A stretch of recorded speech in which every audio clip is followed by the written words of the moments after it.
So the story as being reported, average millennial owes more than $100,000 in non-mortgage debt, survey finds. Millennials trace their financial struggles to the 2008 economic crisis when the oldest members of the generation graduated into a market with few jobs available. Many millennials who were alive during the economic boom of the 1990s now find themselves on the other side of the balance sheet. In fact, they have earned the unenviable title of America's poorest generation. Well, I'll say it like this. That's for now, because y'all haven't seen Generation Z yet. When you see Generation Z, they're going to be so poor and they're going to be so in debt that they're going to make Bernie Madoff look like a financial expert. So anyway, nearly 3/4 of U.S. millennials have some form of non-mortgage debt averaging $117,000, according to a new survey from Real Estate Witch. More than 6 in 10 millennials believe it will take 1 to 5 years to pay off their debt. 1 in 10 say it will take more than 10 years. 6% believe they will never pay it off. Well, that's a bit defeatist in my opinion.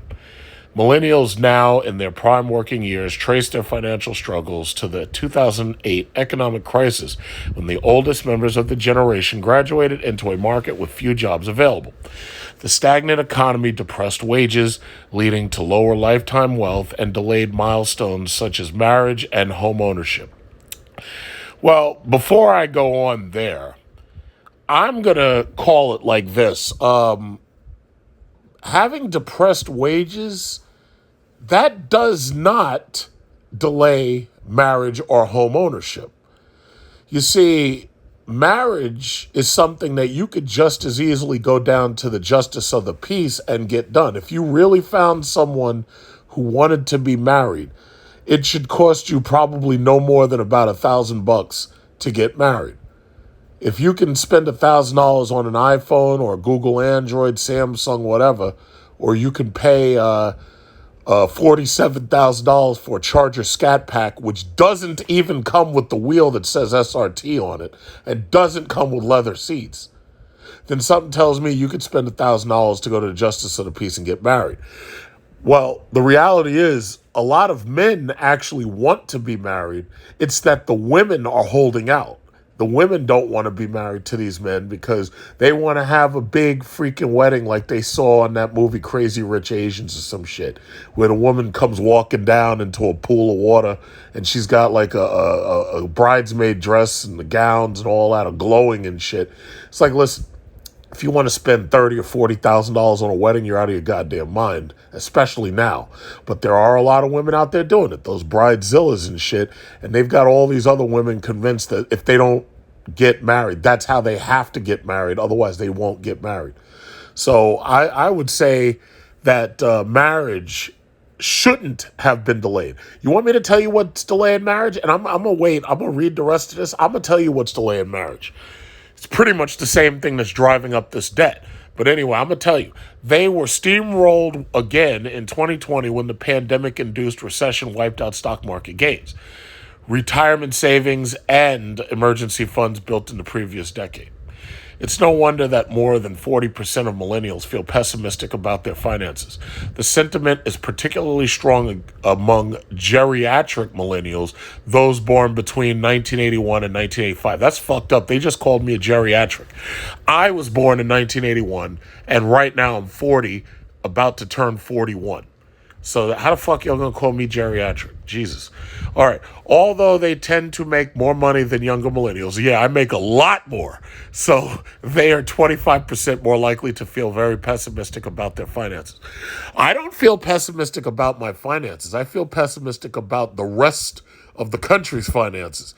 Because what I understand at this point, at 40 years old, is that the more y'all fuck up and the more debt that you go into and the more y'all vote, the more they'll just bail you out, or welfare checks. Because I tell you, during that pandemic shit, I wouldn't have given you a fucking dime.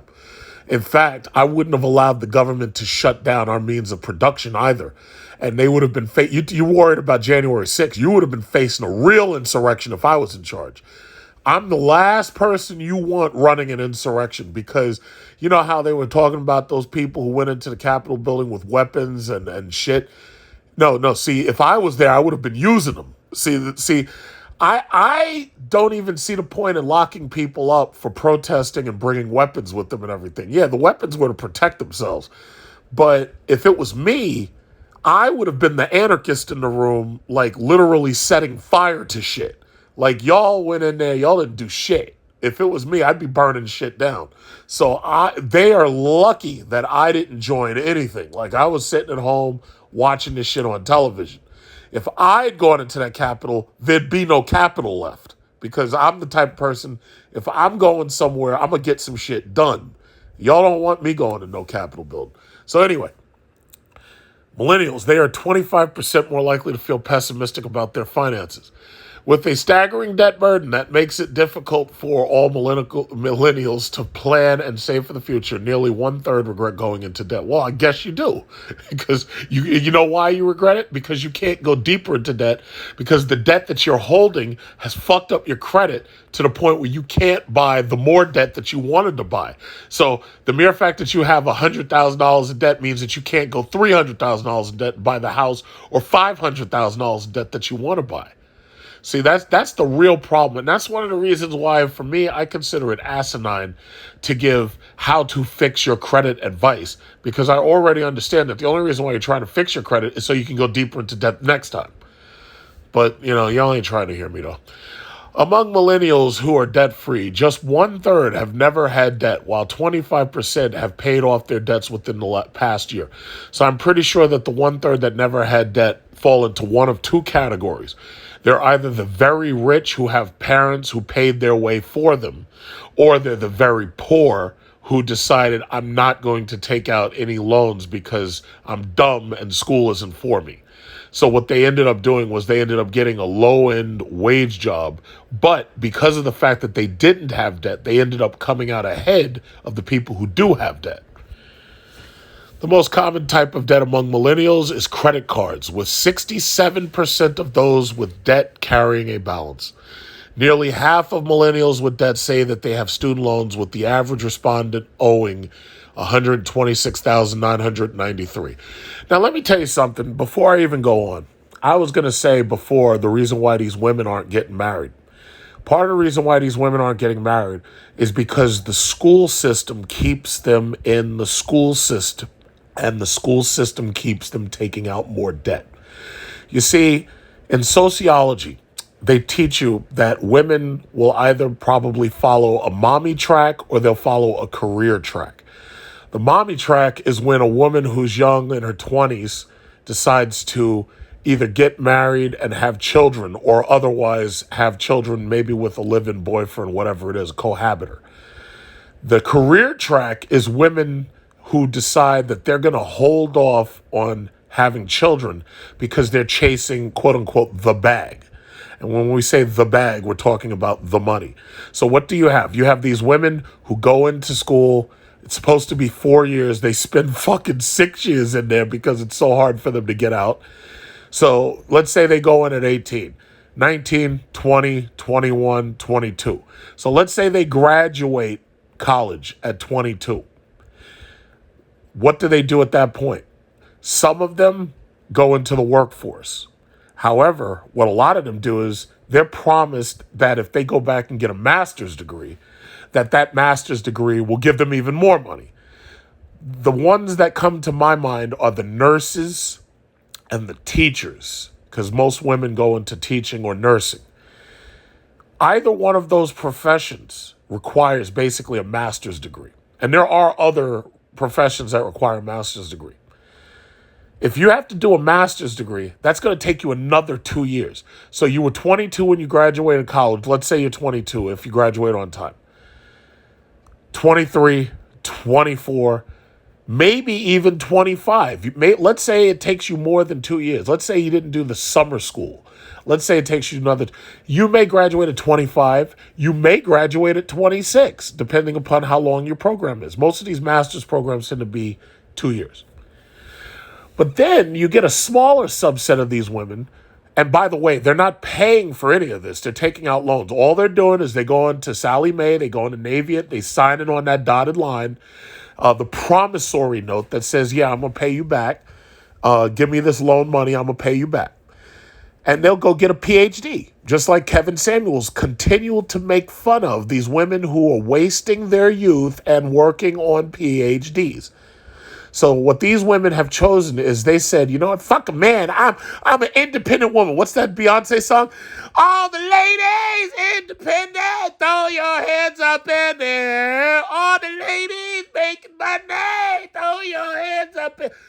I make fun of that song every fucking time I hear it. I know I can't sing. I'm not trying to sing. I sound horrible.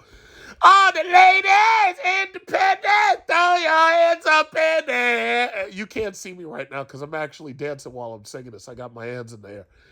All the ladies get Mercedes, throw your hands up in there. So this is what happened. Beyonce came out with this song and convinced all these women that all they had to do was go get their own bag. And now that the women are getting their own bag, you know what they're also getting? They're getting older and they're getting deeper in debt. That's what they're getting. That's what they're getting. They're getting older and deeper in debt. So what ends up happening is the guys their age don't want them no more. The guys their age who, let's say the guys are 30 by the time they finish with their PhD, the guys don't want them no more. What do the guys want? The guys want 20-year-old women. So the guys start going out with younger chicks. And the guys are like, yeah, well, I don't want you no more. So then what do those women have to do? Those women with the PhDs and the Mercedes, throw your hands up in there. You know what they have to do? They either have to get older men who are wealthy and lonely, or basically stay incels, involuntarily celibate.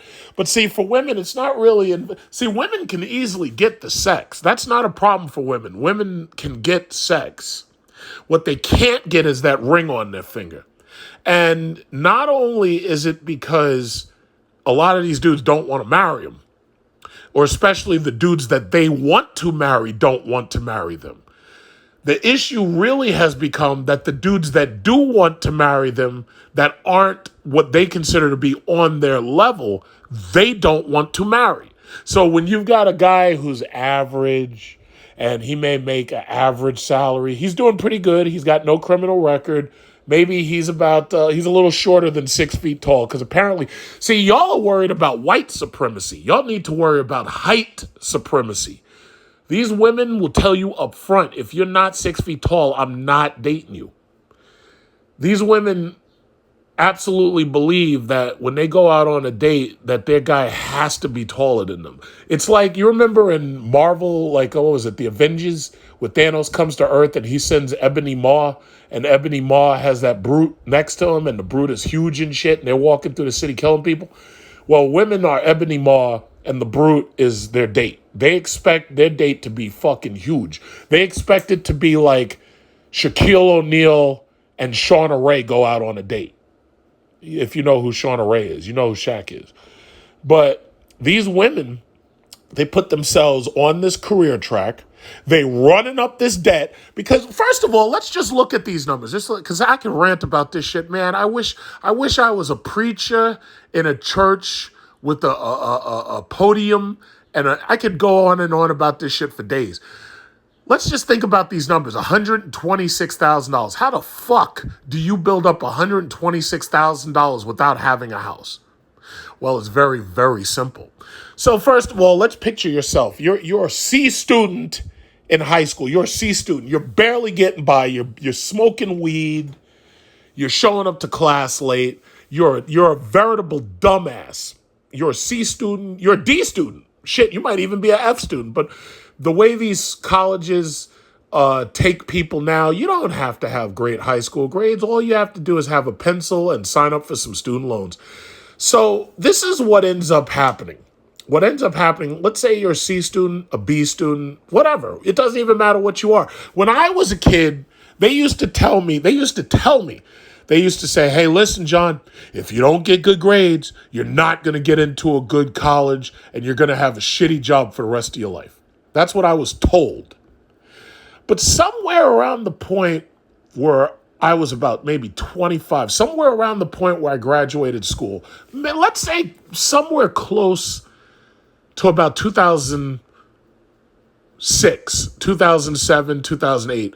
Basically, the run up to the subprime crisis, the subprime crisis in mortgages. That was because of Alan Greenspan lowering rates in 2001 after September 11th. Money became easier to get because credit was being handed out. The subprime crisis, right? Somewhere around that time, it flipped. And it was like, yeah, it doesn't matter what you do in high school. We're going to let you into this college, even if it's a shitty college, whether it's accredited or not. You know, there are accredited schools that are four-year universities that'll just let you in. Now, one thing I noticed is that a lot, because I went away on one of those, you know, those college tours where you go to the college tours, you see all the colleges in other states and everything. What I realized is if I stayed in New York City and went to a CUNY school, it was only going to cost $1,500 per semester. So you figure $1,500 per semester, let's say 2 semesters a year. So you're talking about maybe $3,000 a year. And then 4 years. So you're talking about it's going to cost you about $12,000. At the most, it might cost you about $15,000 if you factor in all the fees, the student fees, and this, that, and other. Let's say it costs $15,000 a year to stay in state. For these kids who want to get out of their house, they want to get away from their parents, they want to live the different, you know, do you remember that show, The Different World, A Different World, Cosby? See, Bill Cosby, I'll tell you, one of the reasons, first of all, whether or not he and them bitches were doing drugs, I will never believe that this dude was, quote unquote, graping these women. I'll never believe it. But what I will say is, aside from that, see, I wasn't there, so I wasn't a witness. I can't be 100% certain. But what I will say is when Bill Cosby made that show, A Different World, and he was showing all these positive images of black kids going to college, a lot of us saw that and said, yeah, I want that. I want to be Dwayne Wayne. I want to be a fucking mathematician, and I want to go away to college and be on campus living with Whitley Houston or whatever the fuck her name was. And the reality is, though that was a good thing, showing the positive images, to me, it was actually kind of a bad thing, because here you've got people who may or may not have actually achieved that, but are willing to take out loans to get to that. Because here you've showed me what I'm supposed to be doing, but I haven't actually worked for it. So I'm going to take out loans to get to a different world. And the women saw that, and the women said, yeah, I'm going to take out all the loans I can take out. I'm going to go to be a different world. I'm going to be living on campus. But here's the problem, though. When you go to these campuses, they're charging you that fucking tuition. When I was down, I was at Morgan State University. I went to a number of schools. The one that I was gravitating to was Tennessee State University, but that place was really, really far away. If I had gone to any of those schools, those HBCUs, if I had gone to any of those schools, and these are just the historically black colleges, HBCUs, white kids, when they go away to school, they're looking at what? Penn State, Harvard, UCLA, Berkeley, all this shit. Those schools cost way more than the HBCUs, and because they have such an influx of Asian money and Asian kids who are performing at the 100th percentile on the fucking test, 99, 98 percentile, what ends up happening is the competition pushes the prices higher. Then you have a government that guarantees these loans. That pushes the prices even higher.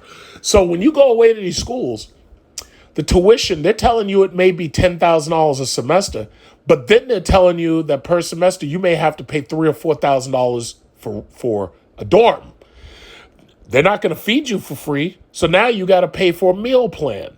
Now, these numbers are probably low compared to the numbers that exist now, because I'm talking about these numbers when I saw these colleges back in 1999. I graduated college in 2005 because I spent time over in China, in Shanghai. And even when I went to Shanghai, the school, Fudan University, was only like $1,300 a semester. It was actually cheaper to go to Fudan University than it was to go to York or to go to Queens College here in Queens, in New York City. So what I'm saying to you is the reason why these millennials ran up all this debt, a lot of them It wasn't because they went out and bought a luxury car. No, they couldn't get that because they'd never be able to, show that they could pay for the monthly payments. Most of this debt is due to these schools. Most of these lack of marriages is due to these schools. They ran the mommy track on these women. And, the ladies in Mercedes, throw your hands up in there. I fucking love doing that. So anyway, they ran up the mommy track on these women. And then what they did was they kept your ass in a dorm paying for your food to be delivered to you. And you were paying dormitory fees, food fees, and you were paying transportation fees, and you were paying tuition. So what ended up happening was a lot of y'all actually went the whole 4 years. Some of y'all were undeclared majors. And then I have a friend specifically, I'm not going to name names. And when we graduated from high school, he specifically asked me, did I think it was a good idea to go to a HBCU, I'm not going to name which one, and get a film degree? And I told him specifically, I'll never forget this. I was like, well, if you really want to get a film degree, maybe you should minor in film and entertainment, and you should get a major in some type of vocation. That's what I told him.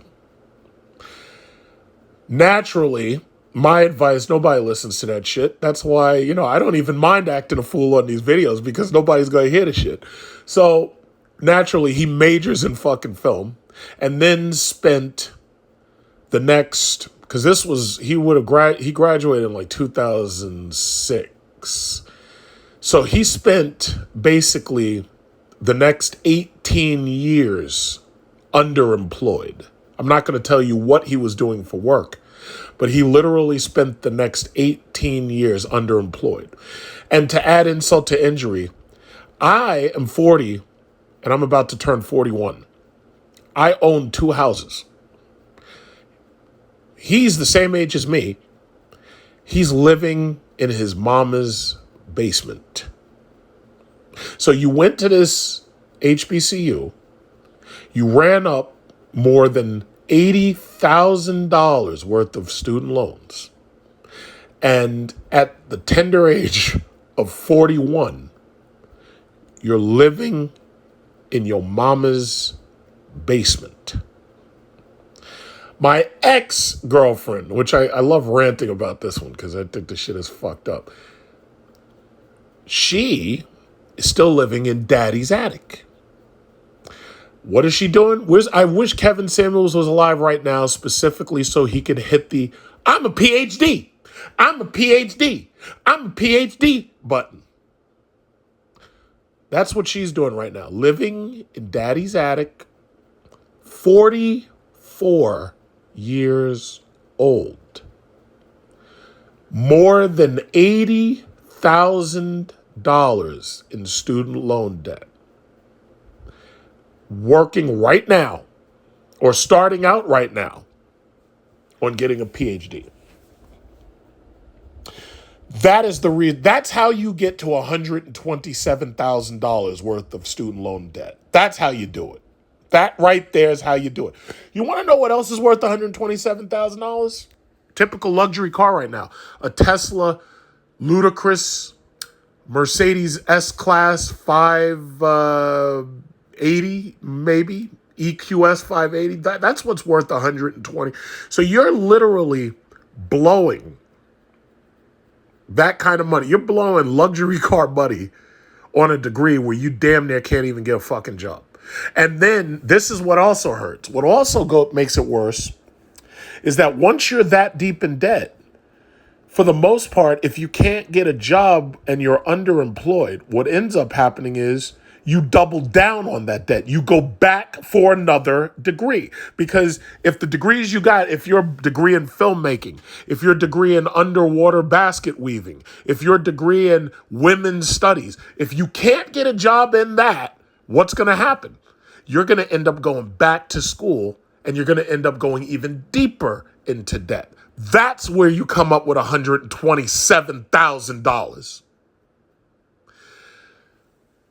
Well,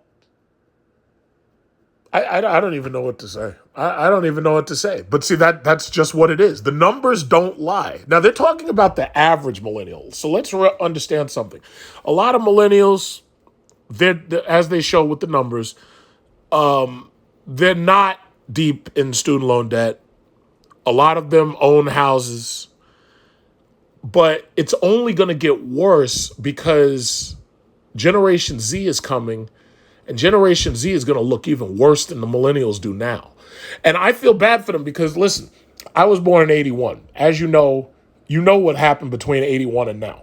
I've survived let's say three recessions at least. There was 9/11, there was 2008, and then there was 2020. But let me tell you this. In 2008, I think I was just starting I had been in a career already. I was selling houses and I was selling mortgages at that point. I changed up a little bit, but for the most part, both of these last recessions, 2009, 2008, 2009, and 2020, especially during COVID, I did nothing but make more money. I didn't lose a dime. All these people, and I feel bad for the people who their job fired them, their factory laid them off. Yeah, I feel bad for people who let this government fuck them over because that's basically what happened. But the reality is, I didn't lose a dime. So don't think that all millennials are screwed because some of us, we just peeked over our shoulder like Squidward in that meme. And we're like, oh, something's happening? Oh, yeah, well, yeah, I'm going back to what I was doing. But I didn't lose a dime. My credit improved. My income improved year over year. So I didn't lose a dime. But a lot of millennials, it says the average millennial spends 47% of gross monthly income on housing each month, 1.5 times more than the recommended 30%. A long time ago, I made videos. I was talking about debt to income ratio. That was back before 2018, long before COVID. And once COVID hit, COVID caused a run on housing. And people were buying up houses left and right. They didn't give a fuck what they were paying for them. I was lucky that my houses cost less than $300,000, both of them. But a lot of millennials weren't so lucky because, they waited. And because they waited, they ended up getting hit with these tremendous costs just to get a house. And those who were lucky actually got the house. I have a female friend. She just bought herself a house in 2020. And she was able to get that house partially because the taxes on it are high as fuck. Her taxes are or at least twice. No, her taxes are at least more than twice what mine are.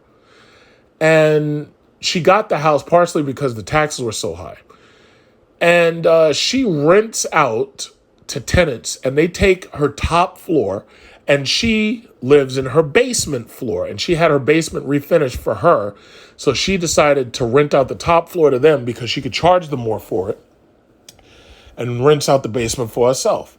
Now, she's a millennial, and she's a lucky example, and she's a little younger than me, but the thing about it is, here she is, damn near 37 years old, unmarried, no children. She chose the career track, so she's making the income. See, it's funny, when these manosphere dudes start talking about the average woman not making much money. Here in New York, the average woman who chose the career track, she's probably making over $100,000 easy. In fact, a lot of the people who live here in New York make over $100,000. The problem is $100,000 ain't that much if you live here in New York.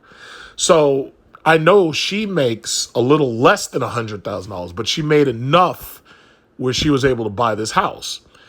And then the rent kind of makes up for the rest of the money. But when she got her house, she was hit with taxes, huge taxes. She was hit with taxes. She was hit with fees for borrowing from her retirement. A lot of people got fucked borrowing from their retirement. My retirement, I already know. I ain't looking at that shit. I'm not touching it at all. I'm letting that shit sit back and grow. I wouldn't look at it. I ain't touching it. I know people take their retirement, they spend it on vacations. See, when you see me go to Maldives or you see me go to Bora Bora or you see me go to Seychelles, that shit is paid for in cash. I'm not borrowing no retirement money, nothing. But there's some people who borrow from their retirements to go on vacation. Now, in the old days, you had parents who would borrow from their retirement to put their kids in better schools. In the old days, I would give that a pass because at least the interest rates were different back then. It was easier for them to make up the difference that they borrowed back then. But now is the time that you shouldn't be doing none of that. You should not be borrowing from your retirement. It's like your retirement is to retire. It's not to borrow. But you've got these millennials who are living so deep in debt that they're borrowing from their retirement. They're using credit cards to finance everything. And that's really the reason. That's how you get $127,000 in debt. It says not saving enough is the number one financial regret among millennials, 37%. Well, guess what? If you're buying a brand new phone every year for $1,000, if you're spending $500 every year for a new watch, if you're spending all this money on Balenciaga sneakers and fucking Gucci and Prada and Femi and all that shit, you're not saving enough. If you're spending money on Netflix, Disney, Hulu, and all them channels, you're not saving enough. If you're spending more than $100 a month just to watch television, you're not saving enough. I think you get the point. All right. 1/4 of millennials aren't confident they could afford $500 emergency expense out of pocket, and 1/3 don't think they could afford $1,000 emergency. Let me tell you something. Again, I'm 40 going 41.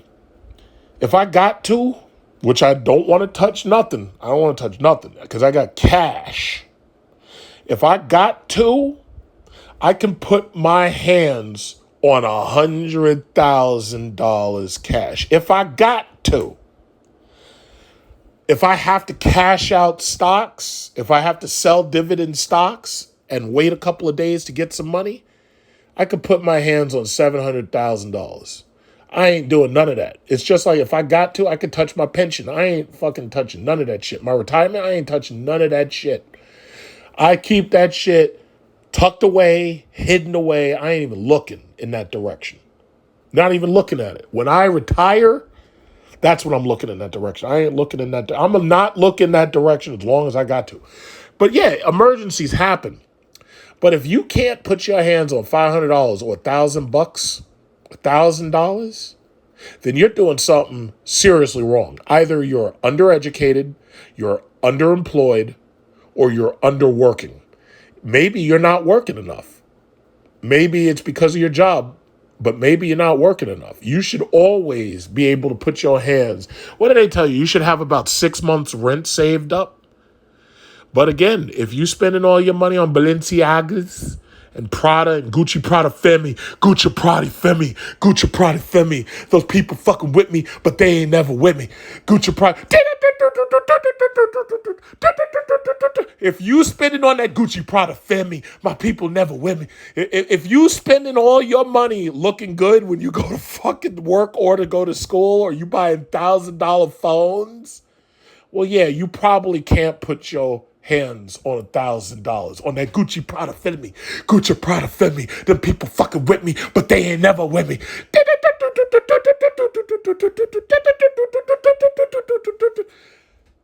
Yeah, that's why you can't put your hands on $500. That right there is why you can't put your hands on $500, because you wearing Versace robes, because you wearing Balenciagas, because you got the Prada on. That's why you can't. You got the Coach bag.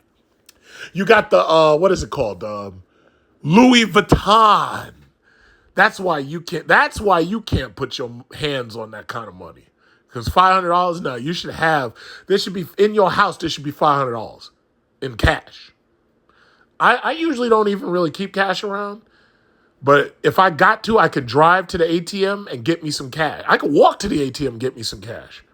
I don't want to pay them the $2, but it doesn't make sense to drive to the ATM and use $5 in fuel just to save $2 worth of ATM fee, but that's just how it is. Okay, last one. About 77% of millennials already have children or want them in the future, but 1 in 4 say they can't afford them.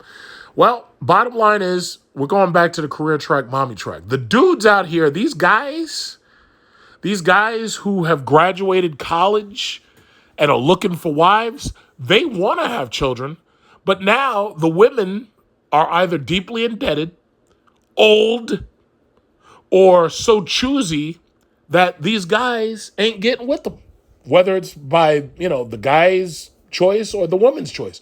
So the reality is, what are these guys doing? These guys are getting foreign brides. They get you see a number of channels. Shout out to Check in Effect. Shout out to Passport Bros, SYSBM, Pablo Fresco Bars channel. These dudes are going and getting themselves women from foreign countries. They getting the women who aren't on the mommy track. They get these dudes. See, and the sad thing about it is men at this point have become so beaten down by this feminist shit in this country that the men at this point, they are willing to accept almost anything feminine. They will go to a foreign country. They will get themselves a single mom, as long as she's young, because she could have a couple more kids. But they will go get themselves a young single mom, as long as she's feminine. They'll go get themselves a young, underpaid restaurant working girl.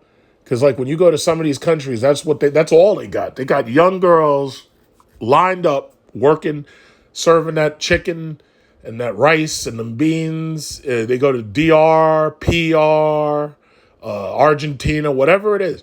These dudes, I never imagined that I would see so many young dudes going to Cartagena, Colombia, looking for wives. First of all, as far as I'm concerned, Brazil and Colombia are war zones because I have an 80s mentality. Now, granted, that's probably not true because you know how America shows you the worst about these other countries. But the reality is these dudes are lined up to go to Cartagena, to go to Bogota, to go to fucking Peru. And these dudes are getting young wives from overseas. I got an uncle, he's 14 years older than a Dominican woman he married. And they got 3 kids and they've been married since 2011. And these women here in America are shaming and blaming and explaining to the men why they shouldn't be trying to go overseas to get women. And jealous, envious, because they know that men are going after younger women because obviously they trying to have children. It's like men are hardwired for age. These women here are wasting their fucking lives on this mommy track bullshit. Now, there are some cultures that I can point to say that they're not allowing that shit to happen. China will shame the shit out of you if you're a female and you're not married by like the time you're 27. They call you shengnu, leftover women. They will shame you. They will throw you out of the goddamn family. They don't play. They don't play. Jewish people, their women get married younger for the most part. Their women get married, start having children when they're in their 20s. And for the most part, if they can live off the husband's salary, they leave the workforce. They're doing it right. I ain't hating. They're doing it right. Asians and Jewish people. The last census that we took, 2020 census, specifically said Asians and Hispanics are the 2 groups showing the most growth. They said that whites and blacks are not, and Asians and Hispanics are showing the most growth. Why? Because Asians and Hispanics marry, and they, for the most part, are likely to stay married, having their families, building their wealth. I ain't hating on them. I'm not hating at all. That's why, like, when I go on these Manosphere panels, all these dudes, especially these dudes with these tiki torches, shouting, oh, they're not going to replace us. They will not replace us. No, my message to you is, yeah, you're going to be replaced. You are being replaced because you're unproductive, underemployed, undereducated. This country has already shown you the health of the state is live births. They are looking for productive members of society. And by productive, either you're working productively or you're having children. Or both. Or they prefer both. But if you're not doing those things, you're getting replaced, period. So go get your tiki torches. It ain't going to matter. You can march and scream and cry and all that shit. No. You're getting replaced. I'm sorry. You're just getting replaced. That's the reality. I know, like MSNBC, CNN, these people are worried about replacement theory and all that shit. Yeah, you should be, because you're getting replaced. I'm going to just say it just like that. Don't believe what they say. They're liars. I ain't going to lie to you. I'm going to just tell you the truth. I don't give a fuck. I'm going to just tell you the truth. You're getting replaced because you're unproductive. You're undereducated. You're underemployed. And you're unproductive. You're being replaced. Period. You just are. Whether you're dying out or they just bring in more people to just replace you. That's it. I'm sorry. Is there a way to turn this around? I don't think so. I think we've passed that tipping point, because the issue really comes down. Really, I really would say this. The problem is the women. The problem is not the men. They've showed these studies, and even in this picture, help, it's a woman. It's not mostly men in this situation. See, men, it's easier to put a man on a difficult, dangerous, or dirty job. Even if a man made the mistake of going to school and wasting a lot of money on a liberal arts degree, they could still train his ass to set up electric circuits or some shit. They could still make him work in a sewer. They could still put him in a fucking, what is that shit called? A cesspool cleaner. They can still take a man and have him wrestle crocodiles and put them as a zookeeper. Men do difficult, dangerous, and dirty jobs, and they get paid well for them. Who do you think puts those light bulbs on top of those towers that warn the airplanes? Those towers that are 1,000, 2,000 feet high. Who do you think puts those light bulbs? That ain't women doing that shit. I ain't never seen a woman build a bridge. I ain't never seen a woman build an airplane. I'm not talking about fly it. Yeah, they got them flying them. I ain't never seen a woman building airplanes. I ain't never seen that shit. Yeah, you may have one or two workers here and there checking the fuse boxes and all that. I ain't never seen a woman do those things. Men do difficult, dangerous, and dirty jobs. That's why men are more likely to die early, and that's why men make more money. Men tend to outwork women. If you look at the real stats, not that woke bullshit that they keep putting out, like they show Captain Marvel and how she beats up all the fucking male aliens and all. No. If you look at the real stats, men outwork women. Men do more difficult, more dangerous, more dirty jobs. SEAL Team 6 that went in there to get bin Laden, I didn't see a single woman on that team. I didn't see a single woman flying a helicopter, not like in that movie Aliens, where a woman is flying the dropship. I didn't see that shit. See, Hollywood has their own belief, but the numbers don't lie. Okay? I'm just going to say it like that. And I'm not being, you could call me misogynist. I don't give a fuck. But the bottom line is, what's true is true. The numbers don't lie. Yes, there are more and more women entering these things because corporations are willing to put a female face on certain things. But the reality is the problem is the women. It's the problem. Our problem comes down as a nation, as a society. Our problem is really coming down to women choosing the career track and chasing the bag. It's one thing for men to be doing that and chasing the bag, because what you have to always remember is men are hunter-gatherers. Men go out and hunt and kill the animal. Then they drag the animal back home and hand it over to the woman, and the woman is cooking that animal for the children. Now, I'm not saying that women have to go back to the houses, because I know that's not going to happen. The corporations ain't going to let that happen. They know women spend more money than men, so the corporation's going to make sure you'll stay out in the workforce. I ain't trying to say you got to go back to the household. What I'm trying to say is that society was built. Humans have evolved over 2 million years, over a hunter-gatherer evolution. That's just how it is. Men don't have breasts. Men are not expected by nature to stay home and birth and milk children. That's not how it works. That men have no breasts. Well, I know somebody's going to argue there, but men don't have uteruses. Men cannot have children, period. I don't give a fuck what you heard on TLC. Men cannot deliver children and men cannot suckle children.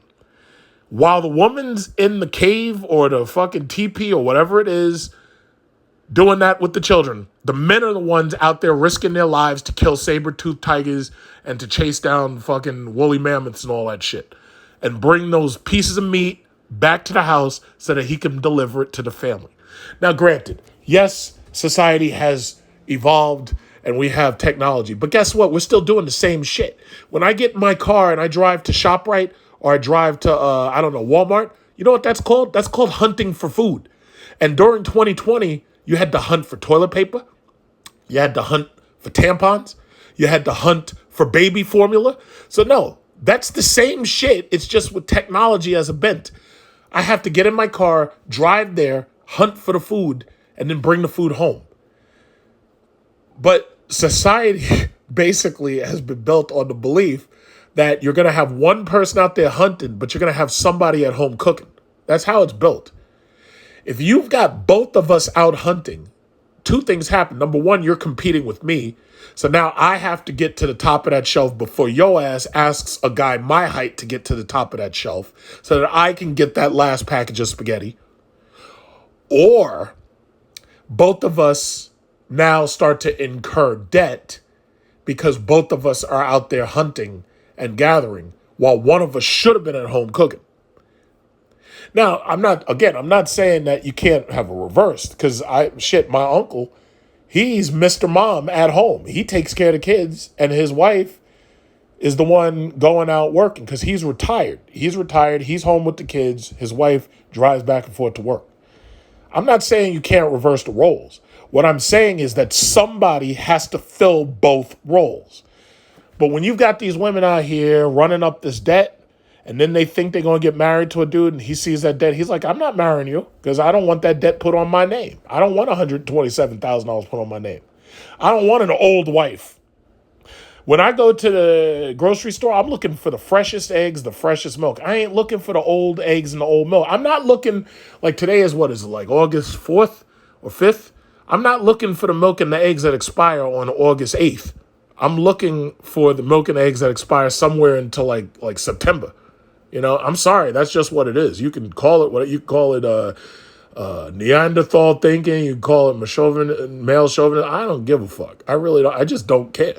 So the reality is I'm just delivering the truth. And that's the truth. That's where this money, if you look at the stats, if you look at the numbers, it's the women who are mostly in debt. Part of that is because the men have basically given up on college. You remember that story? What is it? Daniel gave up on college. What was his name? Daniel Briles. I wanted to get him on my channel. I wanted to get it. Yep, there he is. There he is right there. A generation of American men give up on college. I remember back in 2019, that was the thing. They were talking, and Daniel, yeah, we're friends now, so I'm not making fun of you. We're not friends. Because I talked to Daniel. He's a cool kid. He's a cool guy. But all I'm saying is they were talking about this back in 2019. They were talking about men giving up on college. You know what that means? That means that you've got men who are increasingly saying, fuck a liberal arts degree. I'm just going to go get a job. I'm going to be a trucker. I'm going to do whatever it takes. I'm going to get a simple job. I'm not going to pay these loans. I'm not going to get deep into debt. But meanwhile, the women, oh, the ladies in Mercedes, oh, your hands out there. They out there chasing that bag and running up debt. So the thing about it is, it's funny, when you see these women now, they taking pictures on these luxury vacations. Like me, I'm taking pictures on luxury vacations. But you know, it's funny, when the women do it, it's always a bunch of women. And what you don't see is you don't see how much it actually cost them to get there. And you also don't see how much debt they're holding over their heads because of these college degrees. That's the interesting thing. See, I can already tell you, first of all, I've showed you my credit report. I've showed you my student loan payoff letters. I ain't holding those debts. So while the Federal Reserve is raising these interest rates, I don't give a fuck because it doesn't hurt me. When I want to get a loan, I'm going to get a loan at an 850 credit score. I'm not one of these people rolling in there with a 680 asking, oh, could you help me out? Fuck that. No. I'll walk in there with no pants on, and they'll sell me my Cadillac electric car with no pants on, simply because I got the money and they don't, and they got to make the sale, and I got the credit. So this is what I'm saying. What I'm saying is you're seeing people who are spending outrageously, showing off their Balenciagas, their Gucci Prada Femi, and getting a Mercedes and all this. What you don't see is that bill for $127,000. And then when they want to buy a house, what's the first thing they're going to do? They're going to scream racism.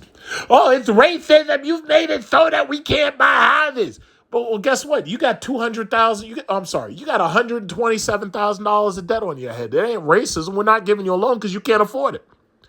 Oh, it's sexism. It's sexism. You won't give us the house because we women. Excuse me.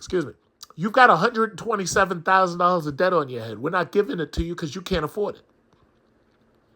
It's gender bias. You're not giving us the house because we're transsexuals. You have $127,000 of debt on your head. We're not going to give you the loan because you can't afford it. I'm a black man. I got 40 years on me. I got an 850 credit score. Ask me how many banks turned me down when I wanted a loan. None. There's two reasons for that. Number one, because the only loans that I sought were real estate loans. And number two, because I could easily out afford them to the point where they can't even make some shit up and tell me why they can't sell it to me because I got the money. So they couldn't even if they wanted to be racist, there's nothing they could do because I could just as easily turn right around and sue them and say, yeah, listen, I had all the stipulations and they wouldn't sell it to me. At this point with this capitalist society, no. Listen, if you can afford something, you can buy it. You got fucking credit cards. You can go right out right now and buy anything you want with your credit card, but you're going to pay for it. Nobody's paying your way. The public ain't giving you no more welfare checks. They should have never given them to you in the first place because if they hadn't put out those fucking stimulus checks, cryptocurrency market never would have seen anything. But they did, and now they're going to pay. Now we're all going to pay for it through inflation. Thanks a lot. So all I'm saying is I really believe the men aren't the problem anymore. I really believe that these debt problems are coming down to the women. And as long as these women, all the ladies in Mercedes, throw your hands up in it. As long as these women keep chasing this career track shit, this is what you're going to see. You're going to see a future of millennials that are flat broke, and you're going to see a future of Generation Z that's flat broke, renting.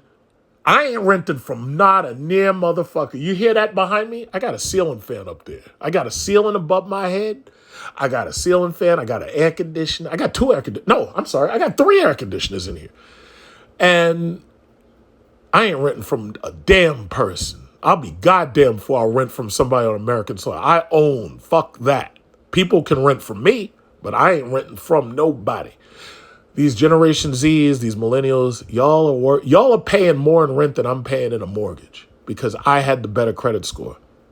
Y'all are paying more for your rent than I'm paying for a mortgage. And I paid off one of my mortgages, but the other one I used the tenants for. And I don't even have to pay the shit. But y'all are getting your asses kicked over rent. Even if y'all want to go out and buy a car, they've literally made it so that the average car is going to cost you between $500 and $1,000 a month. Between the car note and the insurance, you're going to pay up to $1,000. You may try to pay more than that because y'all trying to get these flashy cars. The reality is y'all are paying, what did they say, an average of $47,000 for a car. Part of that is because your credit sucks. So you're going to pay more than somebody like me who had better credit. So I don't know what to say to you. All I can do is present the facts. You can either accept it or not, but that's just where you are. So now you have to decide how you're going to get yourself out of it. So I've given you the negatives. Let me give you the solutions as I see it. Number one, I've made videos talking about how to improve your credit card score, how to get yourself out of student loan debt. I made those a long time ago, so you're going to have to look through my old videos. But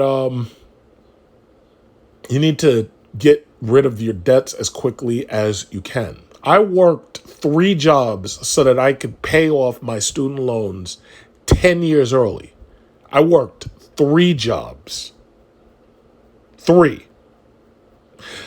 Every little extra bit of money I had, I put into paying off those fucking loans. Now, granted, I did spend some money going on vacation around the world, Dubai, Seychelles, and whatnot. But the reality was, I was putting most of my money towards paying down those debts so that I could pay those debts off. I never imagined that we'd get to this point right here where shit would be so fucked up that when the Federal Reserve started raising rates, that people would literally be getting destroyed by it. But I ain't part of that. The Federal Reserve can raise rates right now to 10%. That shit don't affect me because I already got my fixed rate loans. I already paid off my credit card bills. I already paid off my car and all that. So, and even if you had a car is a fixed rate loan, so that's not a big deal. But this adjustable rate debt and shit, I don't fuck with none of that. I don't fuck with none of that. But some of y'all got these student loans. Y'all can't consolidate them because the Federal Reserve will hit you with damn near fucking 9% interest. So I don't know. All I'm gonna say is you need to pay off your debts as quickly as possible. You need to build your credit up as high as possible by paying off your loans. Your credit ain't gonna rise that much until you pay off those loans. So you gotta paying off your debt is the first step. Improving your credit is the second step. I've already given out the tips. I've got videos, so you're going to have to look through my videos. You can find that shit yourself. And other than that, I would say buy yourself an affordable mortgage so that you can own some property so that it'll become an asset for you. But at this point, I kind of can't say that because things have gotten that fucked up under these goddamn Democrats. So I really can't say that. So I'm not going to use that as number 3. However, if you can buy a house and use it as an asset to save money, if you can, do so. If your parents leave you a house, please don't sell it. Do your best to work and pay that house because that house may be the only appreciating asset you have. And the other thing is don't mess with people who are deep in debt. Like if you see people got $127,000 in student loans, you may want to decide to date somebody else. If you got somebody with way more than that, like $250,000 in student loans, yeah, you might not want to return their calls at all. But that's the best I can say for you because right now you're in for a recession. You're in stagflation, a stagflationary environment, and things don't get better anytime soon. So I know there's a lot of you who are not in these negative situations. Good for you, because I know I'm not. But a lot of people are either in it or going to be in it. And the best thing you can do might be to be just like Daniel here. Avoid it at all costs.